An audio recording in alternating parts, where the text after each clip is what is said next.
Shalom, selamat pagi Bapak Ibu, Saudara-saudari yang dikasihi Tuhan. Saat ini saya mengajak kita semua untuk mengikuti renungan harian yang dikeluarkan oleh Sinode Gereja Kristen Oikumene di Indonesia GKO dengan berpedoman pada pola pembacaan Alkitab 4M. Mari kita berdoa.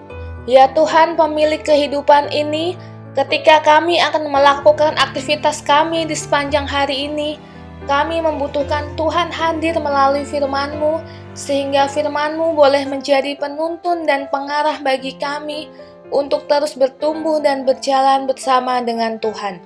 Dalam nama Yesus kami berdoa. Amin. Bapak Ibu, Saudara-saudara yang terkasih, untuk merenungkan firman ini, saya Pendeta Arthur Patinama bersama istri, Ibu Vera, secara bergantian akan mengajak kita semua untuk menerima, merenungkan, melakukan, dan membagikan firman Tuhan dari Markus 16 ayat pertama dan kedua dengan tema kasih dan penghormatan kepada Yesus. Markus 16 ayat 1-2. Demikianlah firman Tuhan.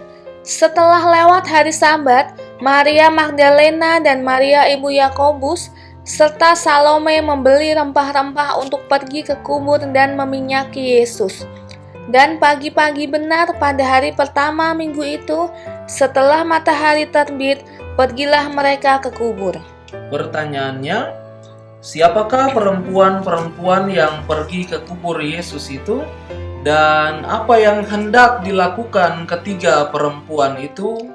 Bacaan kita mengatakan, mereka adalah Maria Magdalena, Maria ibu Yakobus, dan Salome. Mereka hendak pergi ke kubur Yesus dengan membawa rempah-rempah. Rasa duka yang masih menyelimuti para perempuan itu membuat mereka sangat ingin mengurapi mayat Yesus sebagai tanda kasih dan penghormatan mereka. Ya, meski sebenarnya tindakan mereka sangat beresiko, namun mereka memilih untuk berani datang ke kubur Yesus. Bisa saja mereka akan ditangkap oleh pemerintah Romawi saat itu yang sedang mencari-cari para pengikut Yesus yang mereka salibkan. Keberanian para perempuan itu menjadi teladan bagi kita semua, bahwa kasih dan penghormatan yang besar kepada Yesus sesungguhnya tidak mungkin membuat seseorang untuk tidak memuliakan dan melayani Dia. Dengan kata lain, kasih kepada Allah atau relasi kita dengan Allah akan membawa hidup kita pada suatu karya bagi kemanusiaan. Bagaimana kita mengasihi Allah, seperti itulah juga kita akan mengasihi sesama. Dengan demikian, kasih itu perlu kita tunjukkan melalui perbuatan. Tindakan kita bisa memberi kesaksian yang amat indah tentang iman ini, tetapi sebaliknya, apa yang kita lakukan juga bisa memberi kesaksian yang amat buruk tentang iman kita. Orang lain di sekitar sana sebenarnya tidak terlalu peduli akan isi iman Kristen. Namun masyarakat amat memperhatikan dan amat peduli, baik dahulu hingga saat ini, terhadap apa yang dilakukan oleh orang-orang Kristen. Karena itu, kehidupan kekristenan kita mesti terus mengevaluasi dirinya, bukan sekedar dalam hal-hal teknis, tetapi mengevaluasi relasi hidupnya dengan Allah dan sesama, seperti yang dikatakan dalam kebenaran firman Tuhan. Kasih yang besar dan sungguh kepada Allah bukanlah kasih yang hanya membuat kita tinggal di dalam gereja dan melupakan dunia, tetapi justru sebaliknya, Kasih yang besar dalam relasi kita dengan Allah akan membawa kita untuk berbuah di tengah-tengah dunia ini. Status kita sebagai anak-anak Tuhan di dunia ini tidak boleh membuat kita berdiam diri.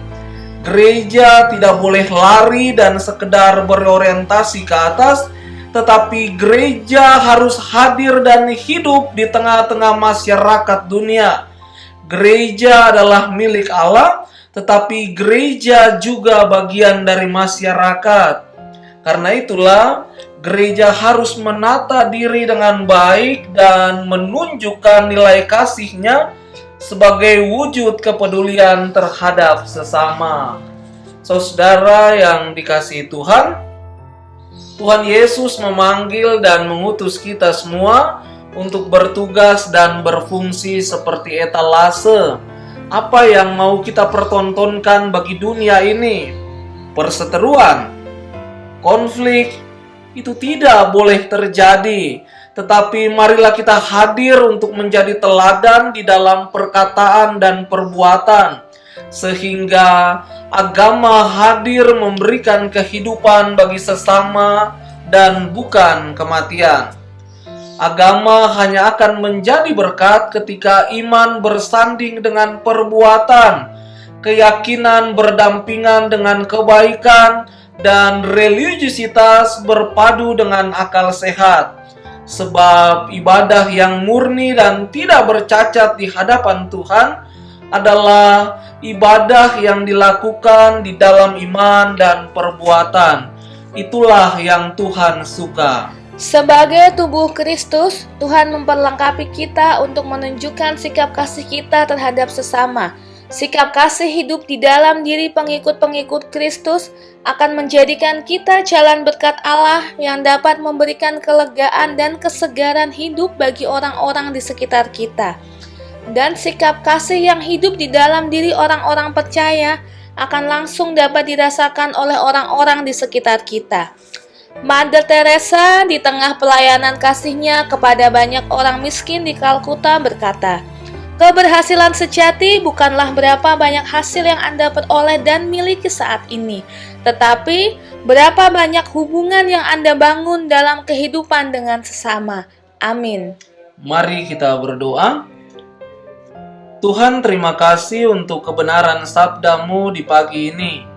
Mampukan kami untuk menjadi pelaku-pelaku firman Tuhan yang baik, dan lewat kehidupan yang Tuhan anugerahkan bagi kami, kiranya kami dapat menjadi jalan berkat Allah yang terbesar dalam kehidupan dengan semua orang.